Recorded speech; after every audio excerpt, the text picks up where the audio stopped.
Elite single women in crisis. No one wants them in China's new dating market. China is facing an increasingly visible phenomenon. The number of older single women continues to grow. These are, for the most part, successful women, highly educated, independent, financially stable, but without partners. Chinese society labels them leftover women, a derogatory term that reflects the cultural pressure still placed on women who don't marry before age 27. But how is it possible that a young, attractive woman with a master's degree and a stable job ends up feeling pressured to marry a farmer? The answer lies in a mismatch far beyond the personal, a collision between progress, tradition, and social expectations. 我今年38岁了。 I'm 38 years old, I have a master's degree, and I'm considered a high-quality single woman. I used to think that in a place like Hangzhou, I could meet a man who was just as excellent. But now that I'm 38, I've woken up to reality. High-quality men don't even look at me. The only ones who pursue me are single farmers. So if I want to get married, my only option is to move to the countryside. This honest, blunt story reflects what many women in China feel today: frustration, resignation, and loneliness, despite personal success. But why is this happening? In major Chinese cities like Beijing, Shanghai, Guangzhou, and Shenzhen, more and more women are over 27 and still single. Economic progress hasn't erased the pressure to marry, and the stigma remains. There's a clear gender imbalance. Official stats show there are over 32 million more men than women in the country. In Shanghai alone, an estimated 900,000 older single women live in a city of 24 million people. This might sound trivial, but it paints a harsh picture. Being single is not just a romantic issue. It's also practical, emotional, and deeply human. Education, success, and loneliness. With a highly competitive job market and an uncertain economy, many young people are extending their academic education. For women, that means many finish their PhDs past the age of 28, an age when society already starts to label them. 39岁了，是一个女博士。 I'm 39, a PhD holder, born in Fuzhou, single and childless. With all that I've achieved, I became a leftover woman without even noticing. I wasn't in a rush before. I thought I had capital. I earned my doctorate through hard work. Everyone in my village knew who I was. I thought men stayed away because they felt they couldn't measure up. So I left the countryside and came to the city. Now, I don't want to marry a man with no education or stay in the countryside forever. Visiting once a year is fine, but I want to keep living in the city. Personal reflection on lost time. We all want to find the perfect man, but at my age, they're already gone. The good ones are married, and the ones left are a mess. I deeply regret rejecting so many good men when I was younger. Now I even talk to guys I would have ignored before. Yes, I'm nervous, but I won't settle for just anyone. I'd only do that if I were desperate enough to say, whatever. This reflection combines nostalgia, anxiety, and fear of the future. Because in matters of marriage, time is still a decisive factor for many Chinese families. The trap of the big cities. Why does this phenomenon mostly happen in China's most developed cities? Because the cost of living is so high, many men simply can't keep up. 农村出来的，在上海奋斗了7、8。 I'm from the countryside and have been grinding in Shanghai for 7 to 8 years, earning about 300,000 yuan per year. From my experience, once they hit 30, many men leave. Housing is way too expensive. They go back to the countryside, where at least their parents can give them land. But women don't go back, because if you return home, you're matched based on your family background, everything you've achieved in the city. It means nothing to the matchmakers. Standards, reasonable or invisible barrier. Many women insist they don't have high standards, but their conditions, though understandable, no longer align with today's dating market.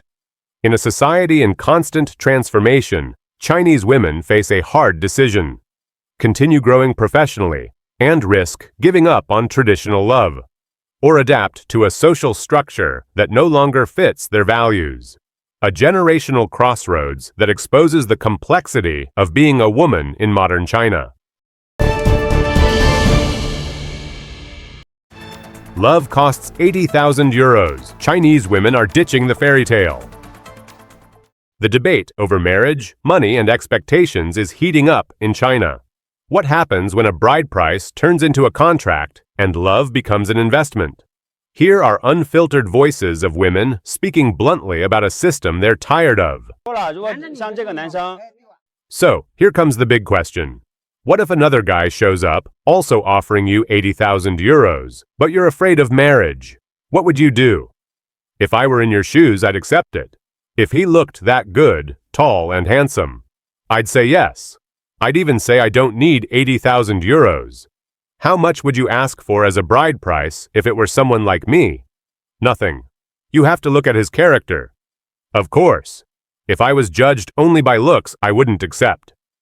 But we need to live together first. If, after living together, I realize I don't like him or he's stingy, then he's no good either. I have to see how things go. So, you didn't like your ex-boyfriend physically? He was very handsome, really, very good looking. Let me tell you something. When I was single, if I wanted to eat durian, I'd go to the store and buy it. I'd get one or two, and no one could say a thing. It was my money, earned by me. But after I started dating him, I'd think about it for a month before buying one. Shoes for 50 yen, pants for 100, a shirt for another 100. My whole outfit didn't even hit 500 yuan. So, why were you with him then? Wasn't he supposed to be able to give me 100,000 euros? Yes, but only if you married him. If you didn't, he didn't want to spend a cent. He was afraid that once he cooked the meal, the bird would fly away. Isn't it you guys who take girls out to dinner and then judge if they're worth it? What if you take me to a 5 yuan street food stall?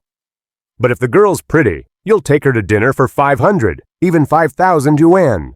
Everything depends on who you're treating, doesn't it?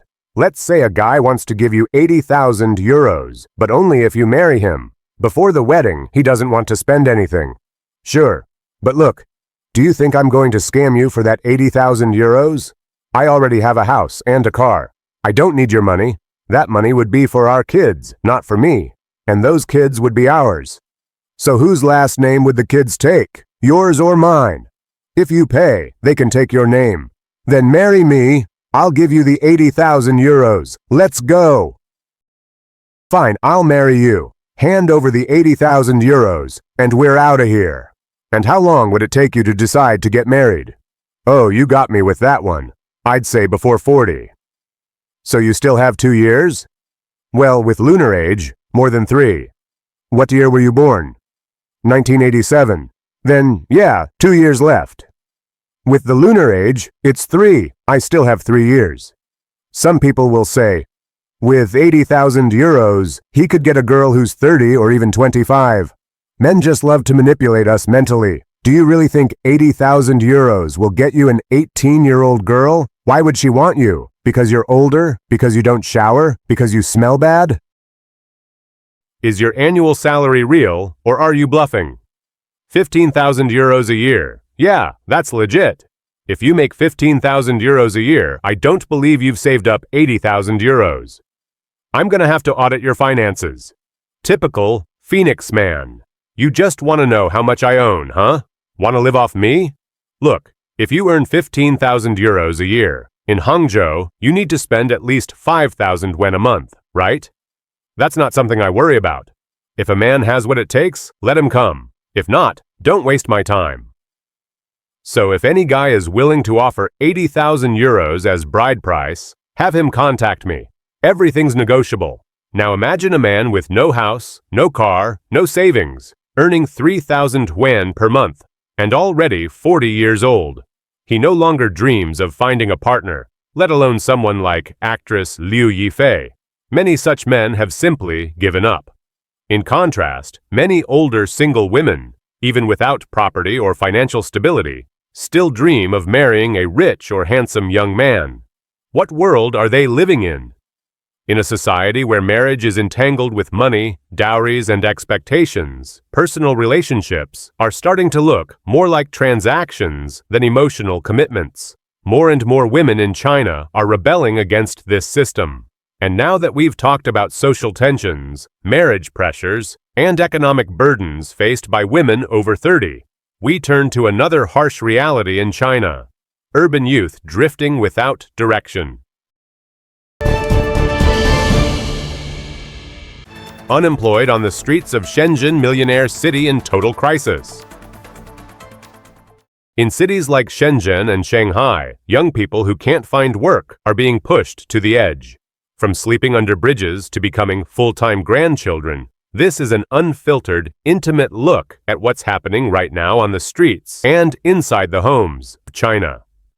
We head to Longgang District. Standing on the pedestrian bridge next to the Sanhe job market, what we see below are hundreds of informal workers sleeping directly on the ground. They can't even afford a 15 yuan mattress for the night. All that's left is to lie down on the stairs. Yes, this is Shenzhen. Here's another bridge near Shenzhen East Station. See that? Homeless people, men and women carrying all their belongings, living there. And it's not just young people. There are elderly folks, someone who looks like an artist, another playing music. They hang their clothes on the rails. No one bothers them. This, too, is the face of Shenzhen. The Chinese economy is slowing down hard. Many factories have shut down, companies are downsizing, and thousands of workers are losing their jobs. In big cities like Shenzhen and Shanghai, unemployed youth who can't afford rent are starting to sleep in parks, under bridges, or directly on the street.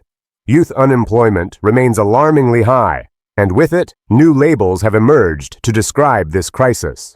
After terms like unfinished building children or full-time children comes a new one: full-time grandchildren. Experts say that only families with public pensioners can financially support this lifestyle. For many young people, this isn't a choice. It's the only way out in the face of long-term unemployment. Sleeping on the street was the most desperate decision I ever made. That same day, I quit my job and left. I didn't want to return to my hometown. I still wanted to try in the big city. After getting off the subway, I started looking for a park. But in Shanghai, some parks close at night. I felt lost. I opened my map and searched for another one. The closest was 10 kilometers away. I didn't even want to spend on a taxi, so I walked, dragging my suitcase. I arrived at 1 a.m. No one was there. The park path was dirty, but I didn't care. I was so tired I just lay down right there. That night, I was afraid. I had my suitcase, and I was scared someone would steal it. I kept waking up at every noise. Only at 5 a.m., when it was already light, did I manage to sleep a little. At 10 it started to rain. I bought 2 steamed buns, and got through the morning. In the afternoon it kept raining, so I stayed in a 24-hour convenience store. The second night, I slept right by the roadside. There were cameras and streetlights. I felt lonely, unsupported, with no one to talk to. Maybe some of you have felt like that too. What if you choose to live in Shenzhen's most luxurious financial center without paying rent? Let's break down the cost of living in a car for one day. Wake up, rent equals 0 yuan. Hygiene, water, free, toothpaste, for 0.10 yuan. Sure, it's awkward to wash in a car, but it saves a lot of money.